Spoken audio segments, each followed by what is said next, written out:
తమిళనాడు రాష్ట్ర కొత్త ముఖ్యమంత్రి విజయ్కి ఇవాళ చాలా కీలకమైన రోజు. తమిళనాడులో టీవీకే ప్రభుత్వాన్ని నిలబెట్టుకోవడానికి ఇవాళ అసెంబ్లీలో విజయ్ విశ్వాస పరీక్షను ఎదుర్కోబోతున్నారు. టీవీకే పార్టీకి 108 స్థానాల్లో గెలిచింది. 2 స్థానాల్లో విజయం సాధించిన విజయ్ తిరుచి ఈస్ట్ స్థానానికి రాజీనామా చేయడంతో ఆ పార్టీకి ఇప్పుడు 107 మంది ఉన్నారు. తాజాగా ఒక్క ఓటు మెజారిటీతో గెలుపొందిన టీవీకే తిరుపత్తూర్ ఎమ్మెల్యే శ్రీనివాస సేతుపతి అసెంబ్లీలో జరిగే ఓటింగ్లో పాల్గొనకూడదని అటు మద్రాస్ హైకోర్టు ఆదేశించింది. దీంతో టీవీకే బలం 106కు తగ్గిపోయింది. అయితే కాంగ్రెస్ తో పాటు ఇతర పార్టీలు విజయ్కు మద్దతు తెలిపాయి. మిత్రపక్షాల మద్దతుతో సీఎం విజయ్ బలం ఇప్పుడు 120కి పెరిగింది. 233 మంది ఎమ్మెల్యేలున్న అసెంబ్లీలో మ్యాజిక్ ఫిగర్ 117, అంటే ప్రభుత్వానికి 3 సభ్యులు అధికంగానే ఉన్నారు. ఇంకోవైపు అన్నాడీఎంకే చీలిక వర్గం ఎమ్మెల్యేలు 30 మంది విజయ్కు మద్దతు తెలిపారు. దీంతో విజయ్ 150 మంది ఎమ్మెల్యేలతో బల పరీక్ష నెగ్గడం ఖాయంగా కనిపిస్తోంది.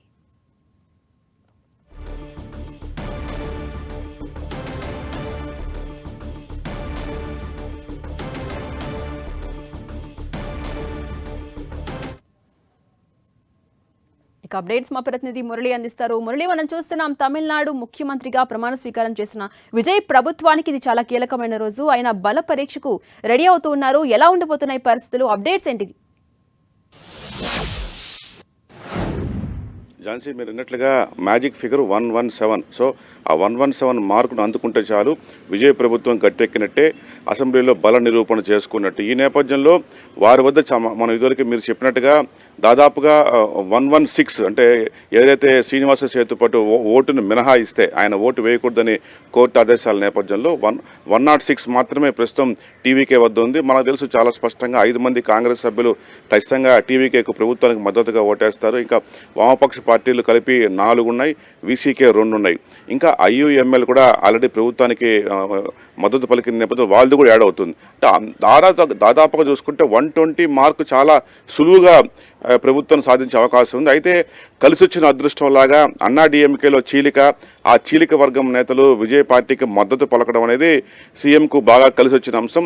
షణ్ముగం, వేలుమణి తదితర అసమ్మతి ఎమ్మెల్యేలు ఇప్పటికే పళనిస్వామి నాయకత్వం ధిక్కరించి నిన్న బయటకు వచ్చేసిన సంగతి తెలిసింది. దాదాపు 30 మంది దాకా అన్నాడీఎంకే చీలిక వర్గంలో ఉన్నట్టు తెలుస్తోంది. ఈ నేపథ్యంలో స్వయంగా నిన్న సీఎం విజయ్నే ఆ చీలిక వర్గం ఎమ్మెల్యేలతో కూడా భేటీ అయ్యారు. షణ్ముగం నివాసంలోనే వారందరినీ కలిసి రేపు అంటే ఇవాల్టి బల పరీక్షకు తమకు మద్దతు ఇవ్వాలని కోరడం జరిగింది. ఈ నేపథ్యంలో దాదాపు 30 మంది సాలిడ్గా ప్రభుత్వానికి అండగా నిలబడతారు.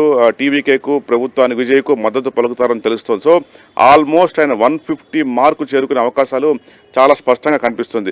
మరోవైపు కీలకమైన డిఎంకే ఈవేళ ఓటింగ్కు దూరంగా ఉండాలని తాజాగా ఈ ఉదయమే నిర్ణయం తీసుకున్న ప్రచారం జరుగుతోంది. మరి చూడాలి అసెంబ్లీ సెషన్లో ఏం జరుగుతుంది అనేది. వాళ్ళు ఓటింగ్లో పాల్గొనకూడదు, వీలైతే బాయ్కాట్ చేయాలన్న ఆలోచనలో డిఎంకే సభ్యులు ఉన్నారు.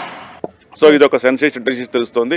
ఏదేమైనా ఎంత ఇబ్బంది వచ్చినప్పుడు కూడా చాలా సులువుగానే ఇవాళ ప్రభుత్వం బల నిరూపణలో నెగ్గే పరిస్థితి చాలా స్పష్టంగా కనిపిస్తోంది. మురళి.